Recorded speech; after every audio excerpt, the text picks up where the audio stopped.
क्या हर घुटने का दर्द जोड़ घिसने की अलामत होता है या बाज दफा विटामिन डी की कमी, वजन या पट्टों की कमजोरी भी इसकी वजह हो सकती है?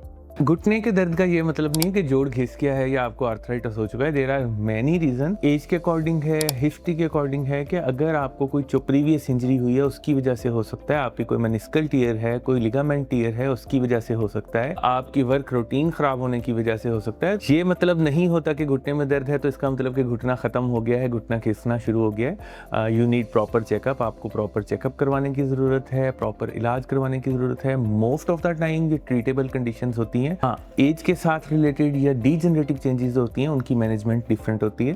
सो अगर आपको घुटने का पेन है तो प्रॉपर चेकअप करवाएं, डॉक्टर से मिलें और उसकी हिदायत के मुताबिक इलाज करवाएं। अगर आपको भी घुटने का दर्द है या घुटने से रिलेटेड कोई शिकायत है तो आप हमसे रब्ता कर सकते हैं। मेरा नाम डॉक्टर हसन इब्राहिम है और मैं एक ऑर्थोपेडिक सर्जन हूँ। I am available here at Ibrahim polyclinic near mission chowk Sahiwal from 6 to 8 PM। Thank you.